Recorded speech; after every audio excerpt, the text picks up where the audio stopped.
दिल्ली का ये सबसे बड़ा गैंगस्टर नीरज बवाना फिलहाल तिहाड़ जेल की सलाखों के पीछे है।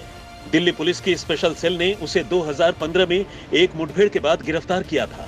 अत्याधुनिक अमेरिकी ऑटोमेटिक गन के साथ गिरफ्तार नीरज जेल तो चला गया, लेकिन कहते हैं आज भी तिहाड़ में उसकी तूती बोलती है और वो जेल में बैठे बैठे ही बड़े आराम से फिरौती और वसूली का कारोबार चला रहा है। दिल्ली और आसपास के इलाके में नीरज के नाम का खौफ कितना ज्यादा है, इसका अंदाजा आप इसी बात से लगा सकते हैं कि उसके एक फोन भर से दिल्ली के अमीर और प्रभावशाली लोगों में खौफ तारी हो जाता है।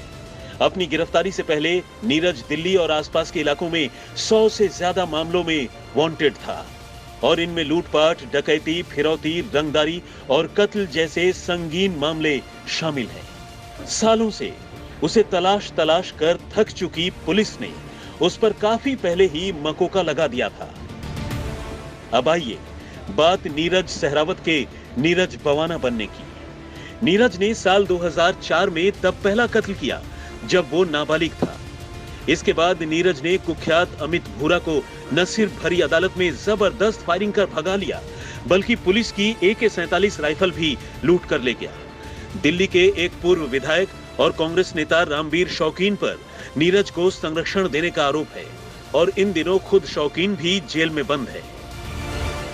नीरज पर कई मामले तो पहले से ही दर्ज थे, लेकिन 2013 में जमानत पर जेल से बाहर आने के बाद वो फरार हो गया। इसके बाद उसने न सिर्फ एक के बाद एक कई संगीन वारदातों को अंजाम दिया, बल्कि दिल्ली के एक पूर्व विधायक जसवंत राणा से 50 लाख रुपए की रंगदारी भी मांगी। नीरज का खौफ इतना था कि दिल्ली के कई कांग्रेसी विधायकों ने मुख्यमंत्री रही शीला दीक्षित से अपनी हिफाजत की फरियाद भी लगाई थी। फिलहाल नीरज बवाना तिहाड़ में बंद है, लेकिन अब भी जुर्म की दुनिया में उसका सिक्का चलता है। बाहरी दिल्ली के बवाना के रहने वाले नीरज ने जब पहला कत्ल किया तब उसकी उम्र 17 साल थी। देखते ही देखते नीरज ने दिल्ली NCR में अपराधियों का सबसे बड़ा गैंग बना लिया। इस वक्त नीरज के गैंग में करीब 100 से ज्यादा क्रिमिनल काम करते हैं, जिनमें कई तो नीरज के साथ ही जेल में बंद हैं, जबकि कई बाहर हैं। 2015 में नीरज को पकड़ने के लिए दिल्ली पुलिस ने पूरे 1.5 साल तक उसके खिलाफ अभियान चलाया।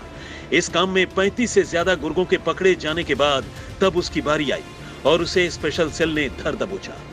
उसने एक बार अपने दुश्मन नवीन बाली को मारने के लिए अपने 10 गुर्गों को रोहिणी कोर्ट में भेजा, लेकिन वहां पुलिस से मुठभेड़ हो गई और उसके इरादे नाकाम हो गए।